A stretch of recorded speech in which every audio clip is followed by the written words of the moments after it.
मशरिक़ वस्ता में जंग का दायरा लगातार बढ़ता जा रहा है और इस बीच लबनान से बहुत बड़ी खबर आ रही है। दरअसल लबनान में अब इजराइल ने जमीनी जंग भी शुरू कर दी है। लबनान में अब इजराइल ने अपने फौजियों को जमीन पर भी उतार दिया है, लेकिन इस बीच इजराइल को लबनान में बहुत बड़ा झटका लगा है। दरअसल बड़ी खबर यह है कि जुनूबी लबनान में इजरायली फौजियों का एक ग्रुप लापता हो गया है। जी हां, जुनूबी लबनान में इजरायली फौजियों का एक ग्रुप लापता हो गया है, जिनसे राब्ता मुनक़ते हो गया है।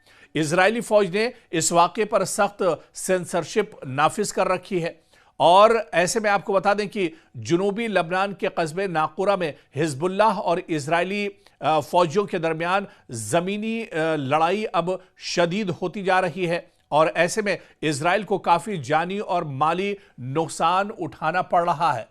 तो बड़ी खबर दरअसल इस वक्त लबनान से आ रही है, जहां पर इजराइल ने अपने फौजियों को जमीन पर उतारा है। यहां पर जमीनी कार्रवाई भी अब इजराइल ने एक तरह से शुरू कर दी है, लेकिन इस बीच जो सबसे बड़ी खबर आ रही है वो दरअसल यही आ रही है कि इजरायली फौजियों का एक ग्रुप, या ये कहा जाए कि इजरायली फौजियों की एक टुकड़ी, वो दरअसल लापता हो गई है।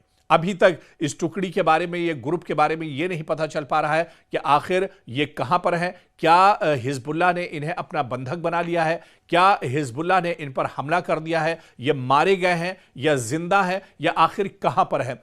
दरअसल जमीनी लड़ाई में हिजबुल्लाह बहुत ताकतवर माने जाते हैं। हिजबुल्लाह के जो मुजाहिदीन हैं वो बहुत ही माहिर दरअसल जमीनी लड़ाई में माने जाते हैं। इसके अलावा लबनान का जो महल वक़्फ़ है, जो जोग्राफिया है, उसे भी जब इजराइल के फौजी जमीन पर उतरते हैं तो वहां का पूरा जो इलाका है उसके बारे में वो एक तरह से उनको इल्म नहीं होता है, जबकि हिजबुल्लाह ने पूरा एक अपना जो एक रोड और एक जो मैकेनिज्म है वो तैयार कर रखा है। एक पॉलिसी उन्होंने दरअसल बना कर रखी है और अपने इस जाल में कहीं ना कहीं इजराइल के जो फौजी जमीन पर उतरे हैं उन्हें अब हिजबुल्लाह एक तरह से फंसा रहा है। ऐसे में जो ग्रुप इजराइल के फौजियों का गायब हुआ है, जिसके बारे में पता नहीं चल रहा है, आईडीएफ भी परेशान है। बिन्यामिन नेतन्याहू की नजरें भी लगातार लबनान की इसी खबर पर बनी हुई है कि आखिर इजरायली सिक्योरिटी फोर्सेस का यह ग्रुप कहां गया है, मार दिया गया है या फिर हिजबुल्लाह ने इसे बंधक बना लिया है,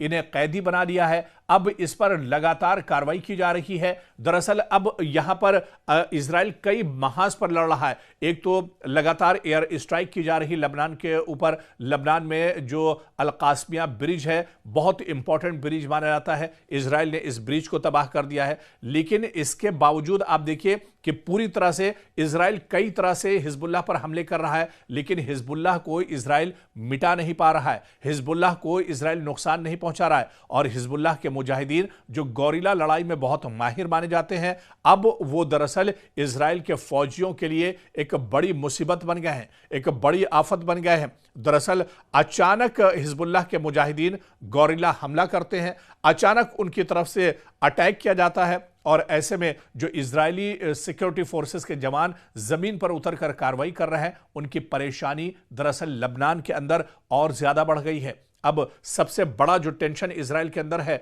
आईडीएफ के लिए जो सबसे बड़ी परेशानी है वो इस बात को लेकर है कि आखिर इजरायली फौजियों का जो ग्रुप गायब हुआ है, जो ये टुकड़ी गायब हुई है, ये आखिर कहां है? इन्हें मार दिया गया है, इन्हें हिजबुल्लाह ने खत्म कर दिया है, या हिजबुल्लाह ने इन्हें अपना बंधक बना लिया है? अगर हिजबुल्लाह ने इन्हें अपना बंधक बनाया होगा तो यह इजराइल के लिए बहुत बड़ा झटका है, या अगर इन्हें मार दिया गया होगा तो भी इजराइल के लिए दरअसल ये बहुत बड़ा झटका है। क्योंकि आपको याद होगा कि जब हमास ने इजराइल के कुछ फौजियों को कैदी बनाया था, कुछ लोगों को कैदी बनाया था, उसके बाद हमास ने कई बड़ी डील इजराइल के साथ की थी। ऐसे में अगर हिजबुल्लाह ने इन्हें अपना बंधक बना लिया है तो इसके जरिए एक बड़ी डील हमास हिजबुल्लाह एक तरह से इजराइल के साथ कर सकता है।